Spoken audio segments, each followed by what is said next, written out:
بسم الله الرحمن الرحیم. عزتمندو دوستان، یو قلم ماته راکړه. نن لایو خپرونه مو د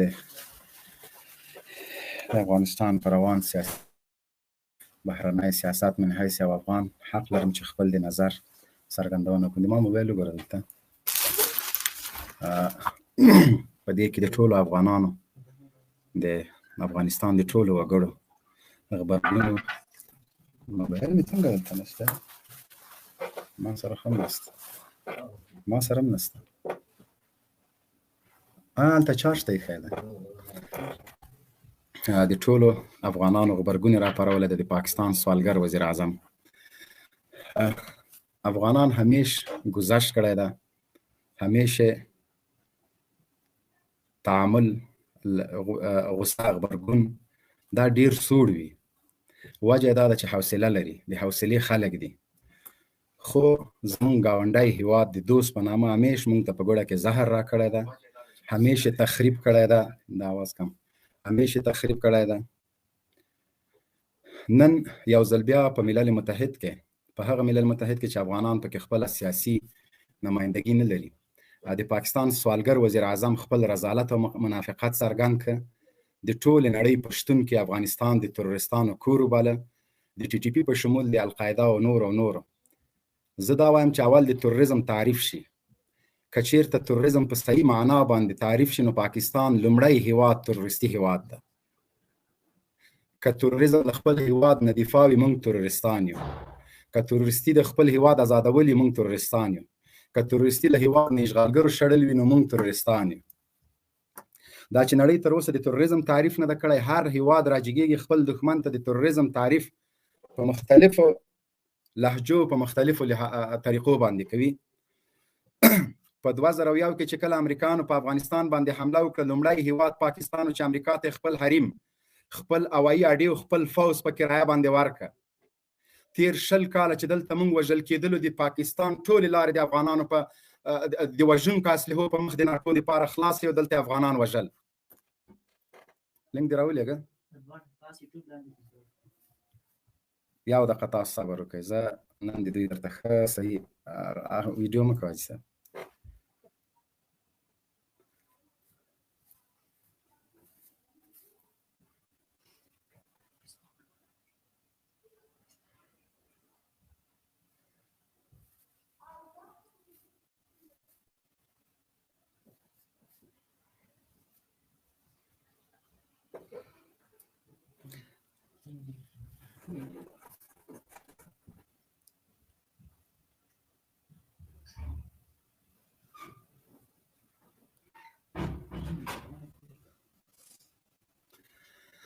په 2001 کې چې کله امریکا په افغانستان باندې حمله وکړله، لومړنی هیواد پاکستان چې امریکا ته خپل هوایي او زمینی حریم ورکړ. نه دا چې امریکانو د پاکستان له خاورې نه په افغانستان باندې حمله وکړه، دلته یو اسلامي نظام نسکور کړ.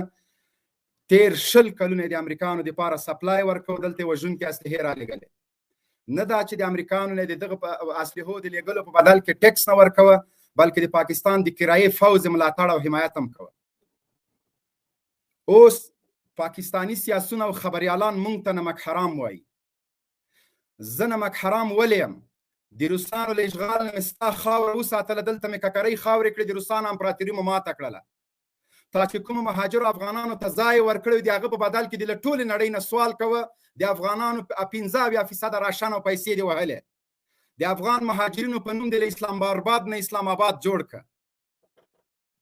تیر 20 کلونه نه دا چې تا د امریکانو مرسته کړې، زرګونه افغانان دې لاس تړلي د زندانونو شاته اچولي، په امریکانو باندې دې خرڅ کړي دي. چې ښه مثال د شیخ خالد او د ملا ضعیف ده. تا له یو افغان ډیپلومات سره هغه حرامیتوب وکړه چې د نړۍ قوانین ټول شرمېږي. تر اوسه نه هندوستان او نه اسرائیلو دا غدر کړی ده چې یو سیاسي ډیپلومات او سفیر د لاس تړلی اشغالګرو امریکانو زموږ دښمنانو ته وسپاري. تا نه دا چې له افغانانو سره غدر کړی، د خپل هیواد له مسلمانانو سره عافیه صدیقي د ډیر په مظلومیت کې امریکانو ته حواله کړ. ته ځان د یو ایټمي هیواد بولې، اسلامي ایټمي هیواد. تر اوسه د څومره کفري هیوادونه فتح کړي دي؟ په 13 کلن تاریخ کې د څومره کفار سره دښمني کړې ده؟ یوازینی دښمني د مسلمانانو او اسلامي تنظیمونو سره ده چې په ګوډه کې زهر ورکوي. مونږ وبخلې په دې وجه چې تا وویلې چې دلته د پاکستان اډې فضا یو دیکتاتور فوز امریکا ته حواله کړي. د پاکستان خلک او سیاسون پارلمان په دې کې حق نه لري. هغه یو سیاسي فیصله او دیکتاتوري فیصله وه. د پاکستان د ولس د ملایانو د هیڅ چا د خواکه نه وه. نن یو جمهوري وزیر اعظم چې د وټونو د انتخاباتو په نتیجه کې پارلمان ته راغلی له خولې نه هغه نجس الفاظ باسي د افغانانو په رابطه باندې. دا هیواد نه بې سرپوښه ده او نه بې څوکه ده. مونږ د امپراتوریو د نړولو تاریخ لرو. مونږ سره په دوستي کې د تا خیر ده، په دښمنۍ کې نه. که یو ځل افغانانو پوستین چپه واغوسته بیا د خیر نشته. بیا د نه شاهین او نه دربر د مزایل او نه د کرایې فوز او نه اټمي بټۍ په کار راځي. خبردار من حیث یو زورېدلی افغان درته وایم چې 50 کاله ستا د هیواد له طرف نه غیر له دې چې افغانان تخریب کې افغانان ذلیله کې بل کار دی نه و. نن په ملل متحد کې د اسرائیلو نماینده خبرې کوي خو د افغانستان په رابطه هیڅ نه وایي. هغه انګریز چې ستا هیواد یې جوړ کړی کې غلام او ټټو یې د لارډ میکالي قانون یې درکړی هغه انګریز ما په رابطه څه نه وایي. امریکا چې 20 کاله دلته موږ ورسره خوننۍ جګړه کړې ده د افغانستان په رابطه باندې هیڅ نه وایي. ته من حیث یو ګاونډي یو اسلامي هیواد د IMF تر ستوني قرضداره هیواد په ملل متحد کې راجګېږي افغانستان د تروریستانو د وحشتګرو دهشتګرو ځاله بولې او دا وایي چې موږ ته خطر ده. ته څه فکر کوې چې اوس به موږ د تا د ظالمانه سیاست ښکار شو؟ نړۍ ته په رسمیت پیژندلی من حیث یو هیواد نه، من حیث یو غلام او مزدور. ستا فوز د کرایې ده، د تا سیاسون د کرایې دي، د تا ټوله فضا او هوا د کرایې ده. چیلنج درکوم د پاکستان په سیاست کې داخل ټول چارواکي هغه د بهرنیو ملکونو نشنلیټیانې لري. هغه دوه تابعیت دي. تاسو نه یوازې چې نور د نورو ملتونو دولتونو دښمني مو راوړې له خپلو هیوادوالو سره دښمني کوئ او خپل هیواد مو په IMF باندې خپل هیوادوال خرڅ کړي دي. نن هر پاکستانی د تاسو د ظلم او د استبداد له وجې د IMF ولکه کلدارې قرضداره ده. علت د تاسو ناکامه پالیسي ده.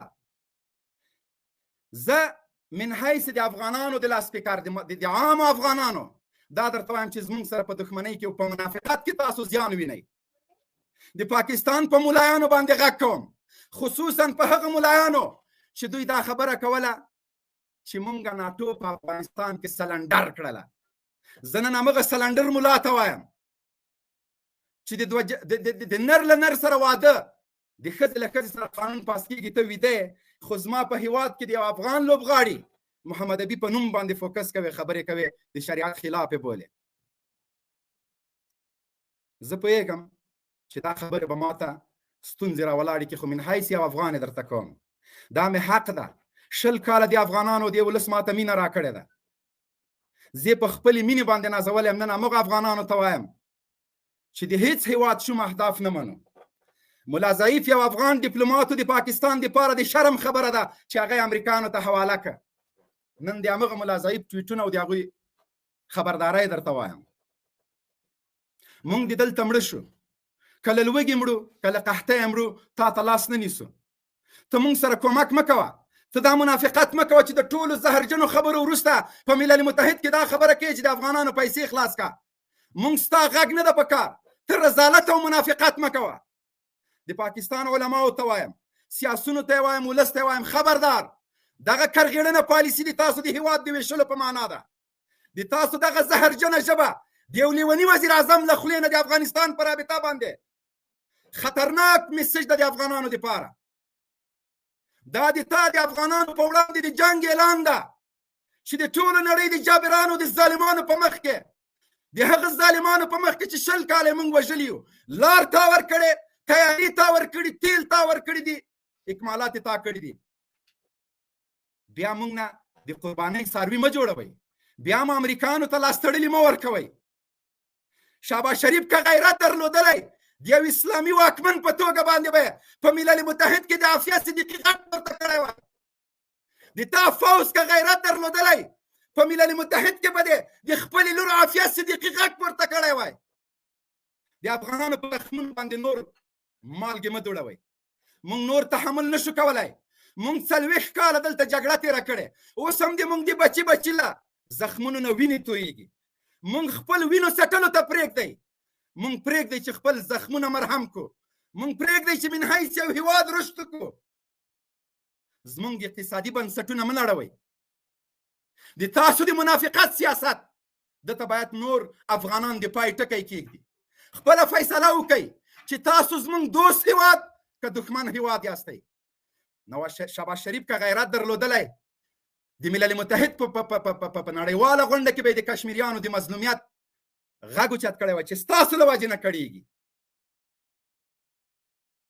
دلته مونږ هېواد لرو، دلته مونږ ولس لرو. لکه څنګه چې تاسو خپل ولس په IMF خرڅ کړی، مونږ یې نشو خرڅولی. مونږ خپل ولس ته وفادار یو. دا هغه ولس ده چې 20 کاله دې نظام ته سترګې وې.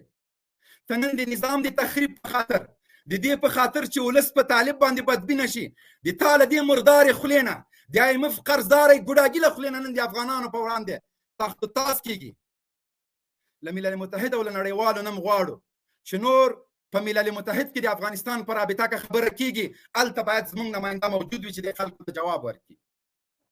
ورکړئ افغانانو ته په ملل متحد کې چوکۍ ورکړئ، حق ورکړئ، تر څو دغسې رزیل، دغسې کرایه شوي خلک زموږ په وړاندې خبره ونه کړي. د هر افغان له زړه نه د تاسو دپاره وینې څاڅي، د تاسو د منافقانه سیاست په وجه باندې. مونږ په تیر کې ویل فوز یوه غلطي وکړه، فوز دیکتاتورو امریکا ته اډیم ورکړه، تیاریم ورکړه. اوس خو پارلمان دا کار وکړه، اوس خو د ولس منتخب حکومت دا کار وکړه. ګیله مو ځکه در نه درېږي. او دا به زما د خولې د خلاصولو پیلنامه وي. له دې وروسته مو ټول رذالتونه او منافقتونه، ستاسو غلامي او مزدوري، دا به ټول افغانانو د پاکستان ولس ته برملا کوو. تر کله پورې به ته ګزار کوې، زه به درته سینه نیسم. تر کله پورې به ته خنجر وهې، زه به مې زخمونه څټم. که قرضدار یې له IMF نه، که مزدوري او دښمني دې کړې، سفیر د پاکستان ته ورکړه، زه نمک حرام. خپله خاوره د امریکا ته حواله کړه، روسانو خاوره ورنه کړه، امریکانو ته ایران ورنه کړله، تاجکستان او ازبکستان ورنه کړه، تا خپلې ټولې اډې امریکانو ته حواله کړلې. 20 کاله دې دلته مونږ وژلو، بیا هم زه نمک حرامه.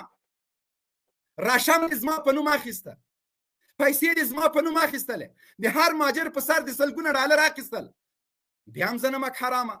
ډوډۍ خپله خورم، د کور کرایه ورکوي، بیل دې بر درکوي، د IMF د قرضونو ټیکسونه افغانان درکوي، ته نمک حلال او زه نمک حرامه. واه واه، څه عجیبه منطق ده. د دغه رزیل فوز او سیاسونو څه عجیبه منطق ده. وژنم یم ته، نمک حرام هم زه یم. لاس تړلی یم امریکانو ته ورکوې، نه په دې نمک حرامه یم چې د تا خبیث سیاست په وړاندې درېږم. خپل هیواد مې ده. لکه څنګه چې ته د هیواد د ننګ په خاطر باندې د فوز روزلی، خو د کرایې مونږ د هیواد د ننګ په نامه رښتینې زلمي روزلي دي. ته به 10 لکه فوز لرې، قسم په خدای زما بچی د 3 کالو هغه د دې هیواد د ساتلو تجربه لري، غیرت او په ننګ باندې پوهېږي. زه داسې په خاورې میان یم چې د دې خاورې د ازادۍ په خاطر باندې په 10 ټنه باروتو د پاسه زموږ ځوانان کېناستلي. مونږ د دې خاورې باندې داسې مین یو، تاریخ به مو تا ته معلوم وي، له انګریزانو له هندوانو د غلامۍ تاریخ لرې. ازادي زمونږ ابدالیانو درته اخیستی. ته د مزایلو په جوړوي، خو نوم نه لرې چې په مزایلو باندې کېږدې. زما د غزنویانو نوم پرېږدې. ته په 80 کلن تاریخ کې یو غیرتي سړی ما ته راوښیه. ته د ما د کړوسي د کودي په ځای ما ته به میاو نه کوې.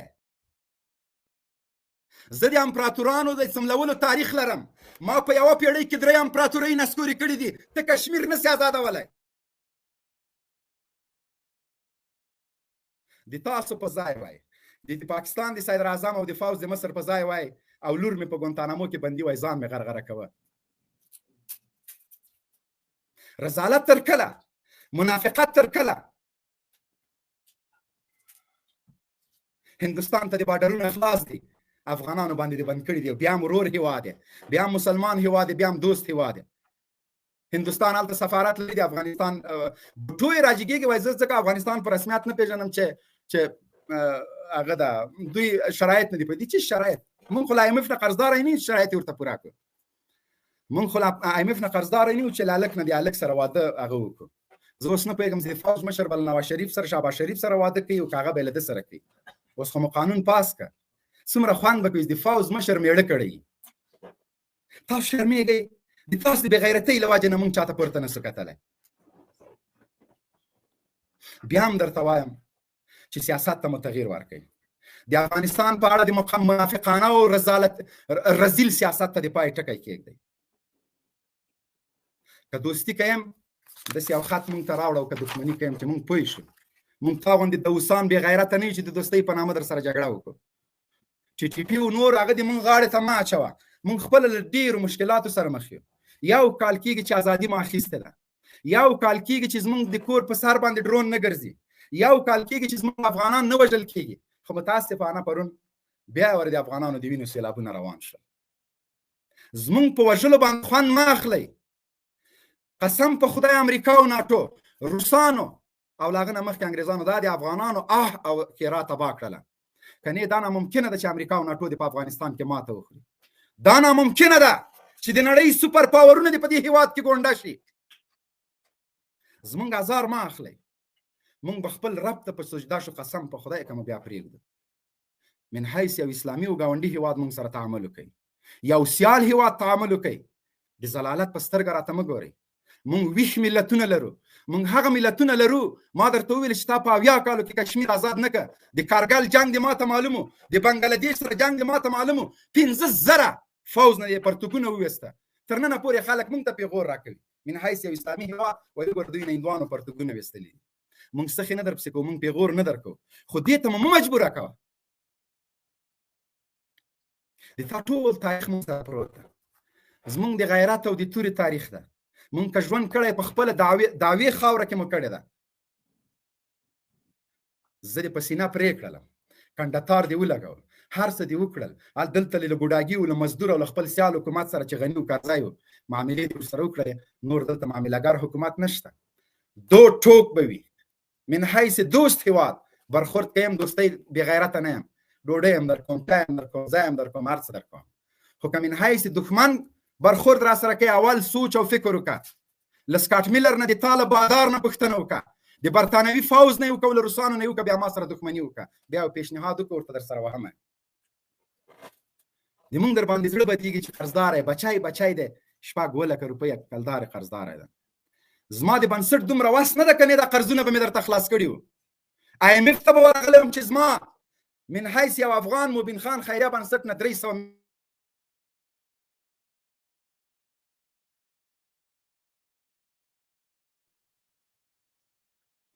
دا چې د IMF نه قرضې په هر رقم اخلي که سود خوري که مردارۍ خوري کار چې د مونږ کار نشته سره خو زمونږ په هېواد باندې بیا تاخت و تازو نه کوي دا هېواد بچي لري دا هېواد فوز لري دا هېواد مشر لري دا بې پوښتنې هېواد نه ده بې مشره هېواد نه ده که یوه قومنده یې وکړله کار دی بیا خلاص ده ولا که بیا د تا او د هندوانو مونږ ته فرق وسي چې ته څوک یې هغه څوک ده بیا مونږ چې یو وارې حرکت وکړو بیا په دې نه یو خبر چې اوس مونږ کوم چې ته لاړو اول ځای نیسو بیا نقشه ګورو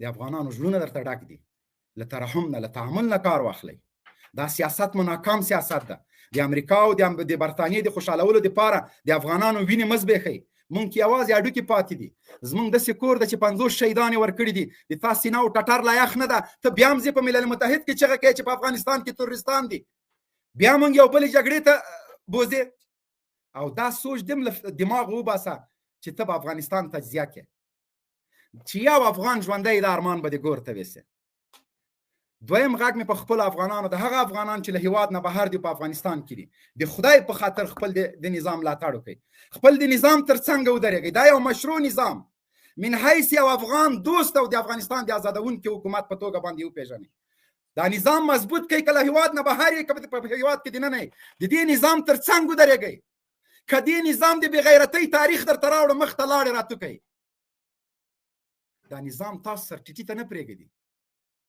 مونږ د هېواد په آزادولو هم پوهېږو د هېواد په آبادولو هم پوهېږو او دلته د یو مضبوط اسلامي نظام په رشد باندې هم پوهېږو نور د افغانانو هله دکې چارج نشته لا داسې کارونه کوي نور د افغانستان په وړاندې ستاسو منافقانه سیاست ته ټول بیدار یو خو د تاسو په سیاست نه پوهېږو چې ملا مو د محمد نبي په نوم باندې ډسکشن کوي خو هلته په مردګو خانو سترګې پټې دي.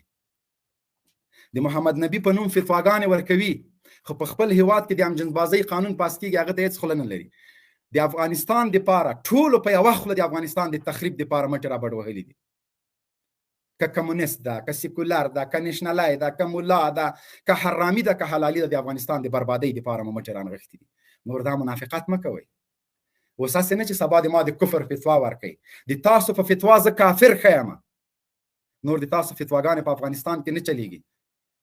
د ما ایمان او د تاسو ایمان کې ډیر فرق ده. زه د خپلو علماو په فتوا مسلمان یم. د تا د ګټو خلاف که غږېږم، د تا د کفر ټاپه تیاره ایښي خو فایده نه کوي. او که د مونږ ټاپې یا ورته در باندې سیخ سولې، بیا به ګوره لار درنه ورکه سي. مونږ چې فتوا ورکوو عمل هم بیا پې باندې